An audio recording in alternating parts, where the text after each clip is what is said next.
we're continuing our journey into fact versus myth, science versus marketing.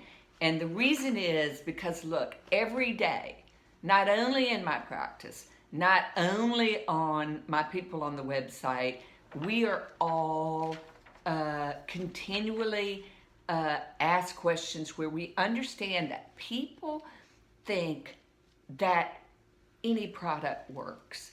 Okay? Now, one of my pet peeves is that people are spending a huge amount of money to just moisturize dead skin. And on top of it, they're spending a lot of money and they're using, and they think they're therapeutic and they think that they're healthy. And in fact, they're full of toxic ingredients. And what is toxic? Toxic is inflammatory. Inflammation is the cause of all disease and aging. Inflammation is what basically ultimately kills us, but it's also what causes us to have wrinkles, our bones to decay. And remember, aging is not just about your skin, it's about your bones dissolving as well. It's about the muscles getting thin, which is why I care about exercise, that's why I care about your hormones. But inflammatory ingredients, okay? So, fact is that what makes products therapeutic, what makes them work, which makes them give you the results, understanding that life leads to death no matter what we do, okay, is not only the quality of the ingredients in there, the chemical form of the ingredients that are in there, but the quantity, the essence is the quantity of the ingredients that are in there, okay? And that they don't have heaped upon a small quantity these inflammatory ingredients. Now, I've just spent a year redoing or formulating a new product, which soon enough you'll hear about. And it's a process to formulating.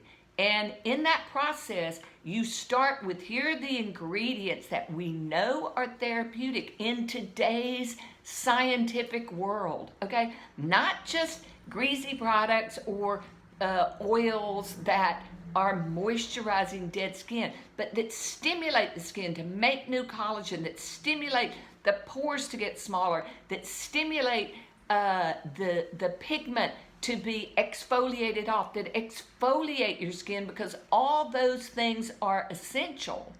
Okay, but then you have to keep formulating to put in not only the right amount of ingredients, but you've got to start with ingredients that have been substantiated that they're therapeutic, that they're in the right concentration that's known to work. And then you have to keep doing it until you prove that it stimulates the skin and you see the therapeutic results, okay? And on top of it, you still have to keep out the bad ingredients. Bad ingredients meaning inflammatory ingredients. Now, in today's world, with marketing, and this is also one of my pet peeves, nowadays they make up these fabulous names for ingredients which don't exist in science, okay? They're just names. They're just putting new marketing names on things that have no basis whatsoever in science. I'm about science, not marketing, okay? I'm about education. I'm about maximal therapy. I'm about giving you the results that you're looking for, understanding that skin products will do so much. So, I have a hard time keeping up with ingredients to avoid in today's world, which is why I have this piece of paper, and I look at all the ingredients that are on the market. I look at the Zios and the Obages and the Chanticayas and the Sicilies and the Estee Lauders and all these products. Skinceuticals. I look at these products that are theoretically, you're marketed to believe that they're therapeutic.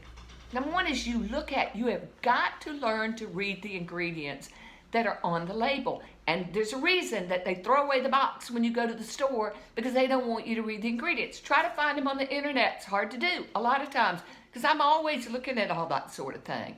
And so, ingredients to avoid, and they're in. So, organic is great. Herbal is great. Natural is meaningless. But, I mean, everything, well, not everything is natural, but there's some natural ingredients in really bad products. And products that do nothing. And so, you want to avoid the parabens. They're changing the names now. You want to avoid the propylene glycols. You want to avoid the acrylates. You want to avoid some of the other ones, which I forget the names of anymore, the ureas, the pegs. All those are just cheap ingredients that are making a product last for 50 years. And so they can package it 10 years before they sell it to you. It's sitting in a warehouse, and it does nothing for your skin. Maybe it moisturizes the dead epidermis, but that epidermis needs to be exfoliated off to make new collagen so that your pores are smaller, your color is better, you're pinker, you're not yellow, and it helps get rid of your rosacea and the pigment that forms, and helps prevent the formation of skin cancers, okay? Because it's all old damage that needs to be exfoliated off. So, you will never see in my products glycolic acid. Look at the ingredients. Glycolic, the body doesn't have a receptor for. It's not a natural ingredient. It inflames the skin. Not good for the skin. I go toe-to-toe on the lecture circuit on occasion with people about the ingredients that are in their product. And I beg them to defend why they're in there. They're in there because they're cheap.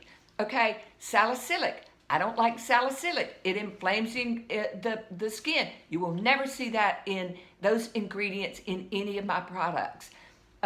Do we have to use some things that when you put your fingers in things, keep them from getting any sort of infection or whatever in there? Yes, but they're plant-based and they're natural and they are from nature. And they will protect infinitely better, but do they cost more? Yes. But that's what keeps my products therapeutic and as medical tools. And so ingredients are imperative. Learn to read the website. And also on my website, yes, my second brain here, hallelujah.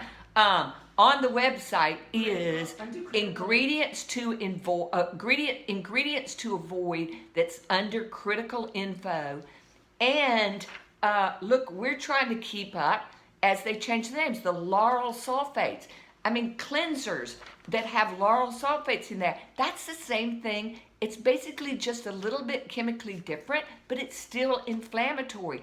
Those things, people talk to me about now, somebody said to me the other day, X, Y, and Z medication, prescription medication would help the microbiome. The microbiome on the surface of your skin is impacted by what ingredients you put on the surface of your skin so it's not inflamed, so that the surface of your skin is acidic and not inflamed and alkaline. If it's inflamed, so the microbiome you care about internally, not on the surface of your skin. If you don't use inflammatory ingredients, if you're exfoliating your skin, those are the ingredients that are therapeutic.